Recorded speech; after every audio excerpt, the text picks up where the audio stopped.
Balbas, and tonight my talk is about Rapid ES6. So just a quick show of hands. How many of you here have heard about ES6? Alright, so about half of the room. And how many of you are using ES6 in your projects? So about 10%-ish. Alright, so I hope out of this talk, you might be able to get at least uh, 3 to 4 new ideas, and so that you can 2 to 3 ideas that you can take away and use in your projects.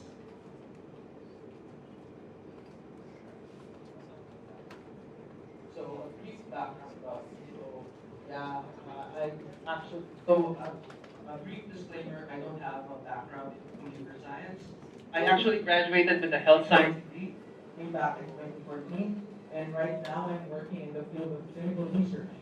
So I am a purely self-taught developer, and I first started programming mid last year. I played around with a bit of Python using Code Academy, and then a few months later, I stumbled across Free Code Camp. Who here is familiar with Free Code Camp? Yeah, so if you want to learn about JavaScript, you should really look into Free Code Camp because it's really great. It's sort of like Code Academy, but it's a lot more challenging, and it really pushes you to make your own projects. So yeah, so I started programming in JavaScript since January of this year. So I've been programming JavaScript for about 6 months now.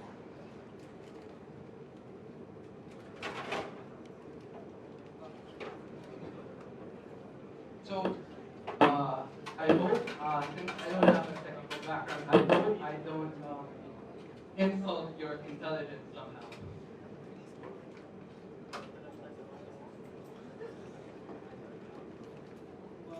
Alright, so the reason why I chose Rapid ES6 is because I'm also studying React. Are you familiar with React? Yeah, and in the tutorials, there's some good syntax that they're using in React, and apparently that was ES6. So I had to learn ES6 really fast. So what I studied a while back, I'm going to share it with you guys. Okay, so ES6 or ECMAScript 6 or ECMAScript 2015. So those are all the same. It was first officialized way back in June 2015, last year, and as of right now, you can actually start playing around with ECMAScript 6, since most of the modern browsers like Firefox, Chrome, and Microsoft Edge already support most of the features of ES6. And you can also play around it on the server using Node. So if you guys can't see the slides, I think they'll post this slide in the Facebook. And when it comes, and you have to be careful if you want to use ES6. It's because, not, it's because if you want to develop using ES6, most of your user base might not be using browsers that are supporting ES6. So, if for example, Internet Explorer is still using IP5. So if you want to support ES6 code, you have to use what's called a transpiler. And right now, the most popular transpiler that they use is Babel. So I'm not going to go into further detail as to how you would use, how you can apply Babel, but I've read the documentations, and apparently they want to push developers to use tools like Grunt, familiar, Grunt, Webpack, and Gulp.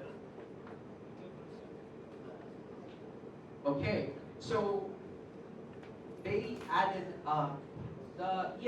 the last version of JavaScript was released way back 2009. So they really added a lot of new features for ES6, and these are most of them.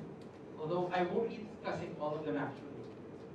About half of these features are for normal programming use, like arrows, classes, and template strings, while the other half of these features are for framework authors.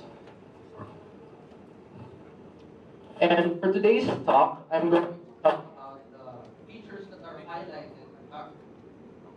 Yeah, and the reason why I chose these features is because these are the features in ES6 that are that you can actually start using in your projects right now. And plus, their concepts are very easy to wrap your head into. Okay, so these are the topics that we'll be covering today. So I believe I only got 15 minutes to share this stuff, and this might actually take a while, so I hope that's all right. All right. So so ES6 introduces two new ways of declaring variables. The first is let, and the second is const. So let's begin with let. So you declare let the same way you declare var, and you can reassign new values to let declared variables. What you can't do, however, is you can't redeclare variables of the same name inside the same scope.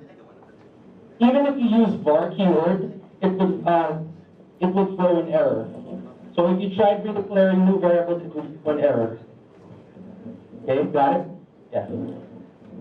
And the problem with var and why they introduced let is because var doesn't have what's called block scoping. And what we mean by block scoping is any line of code that falls inside these curly braces. So that is what block scoping means. In this case, if you're relatively new to JavaScript, you would expect that this result declaration inside this block scope would be locked inside this if statement.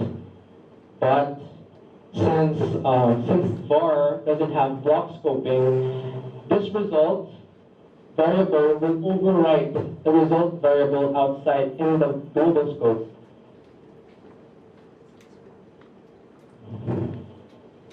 So this will log failed and this will log fail. So they introduced a solution using let. One of the key features of let is that it has block scoping now. So the result variable inside this block scope will never override the result variable outside of the global scope. All right? So here are more examples of block scoping. So this foo variable inside this if statement is locked inside this if statement. This foo is locked inside the switch statement. And this foo is locked inside this while statement. So all of those are examples of block scopes. Now for for loops. For for loops, another problem with var is that, alright, so in this example, we have a for loop that pushes a function. We have a for loop that pushes a function into this array. And this function console.logs the I. Alright? Now, after iterating about 10 times, we are going to invoke the functions that we placed into this array. Okay, question. What do you think would log once we finish iterating and we call each of those functions in the array? Any ganders? Any guesses? Yeah. Okay, other answers?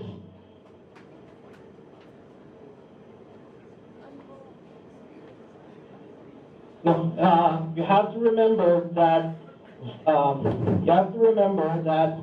var keywords do not have block scoping, so they're always placed in the global scope. So again, so what will be the answer once we log I? Once we log the functions inside the array? Okay, so the answer is 10. You'll get 10 sets of 10. And the reason for that is because this I variable is placed in the global scope, right? It's placed in the global scope. So technically, there is only one I variable inside this code. And that I variable is being shared by the 10 functions. So what is happening is after this for loop finishes iterating, the final value of I will be 10. So when we call the functions inside this array, we would get 10 sets of 10. So do you understand? All right. So one solution for this problem is we use let. So using let, since let has block scoping, each iteration of this for loop creates a new scope for each instance of I. So that I gets locked in each scope for each function, and now we would get the results that we expect, which is 0 to 9. Okay. Another key, it has funky fonts. So it's because of the laptop, I guess. But one of the key features of let is that it has what it's called temporal dead zone. And in normal programming speak, we could think of it that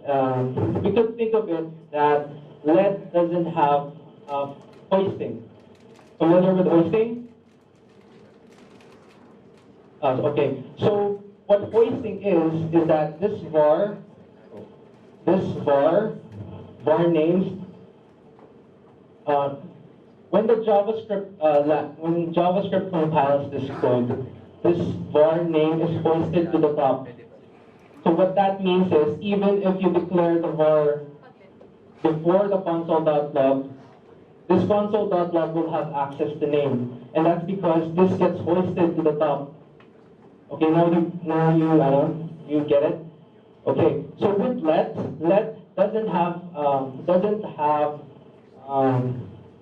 hoisting. So if you try logging breathe, you would get an error. So that's one of the other features of let. Okay, next is const. Const meaning constant. Okay, you declare const the same way with var and let. However, one of the key features of constant is that you can't reassign new values to const variables. Okay? Also, you can't redeclare new values. You can't just like let, you can't redeclare variables of the same name inside the same scope. Alright? And it has the same block scoping rules as let, and it also has the temporal dead zone, the same as let. Next, arrow functions. Arrow functions. So in ES6 introduces a new way of making functions, and that is the arrow function. In this example, this is the simplest way to use arrow functions. And what you do to make an arrow function, and these two codes do the same thing. So what you do to use an arrow function, you just remove the function keyword,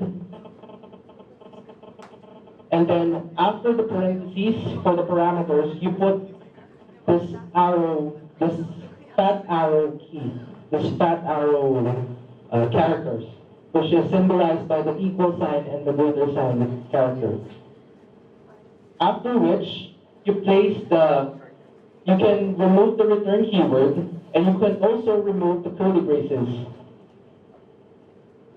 So, one of the clear benefits of using arrow functions, well, as you can see, shorter syntax. Yeah, that's great, right?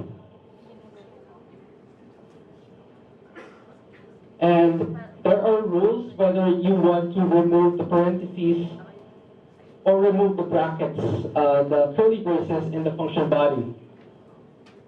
So if you've got no parameters in your function, you have to use parentheses. If you've got only one parameter, the parentheses is optional. But if you've got two or more parameters, the parentheses is required.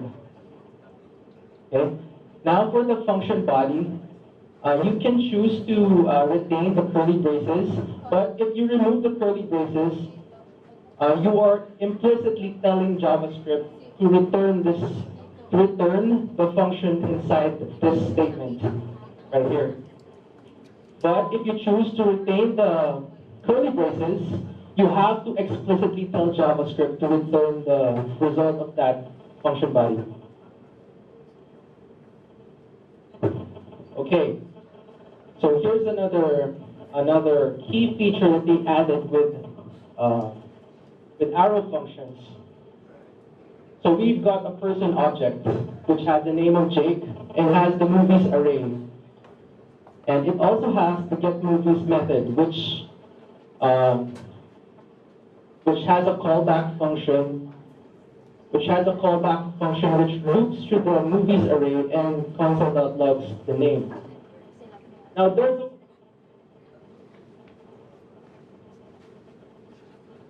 a bug with this. There's a bug with this method. What do you think it is?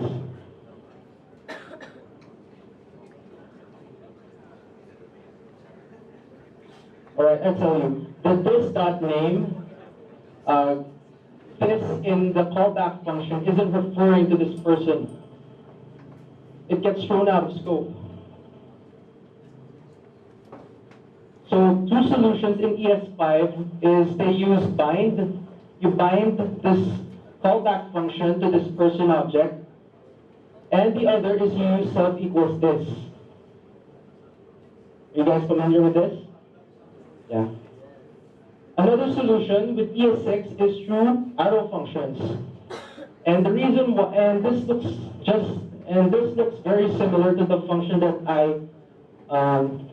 to the buggy function that I showed a while ago. And the reason why this works is how arrow functions handle this. Arrow functions don't have a this. What it uses is the lexical this. And what that means is this arrow function uses the this in its closest, in its nearest code. So you don't have to use bind, and you don't have to use self equals this. And next is default parameters. If you want to have default values for parameters, in ES5 you would do something like this, or something like this. At first glance, this would not appear something as, it would not be obvious as to what it's actually doing. So with ES5 introduces a default parameter. So you can assign default values to your function call inside your function head. Yeah.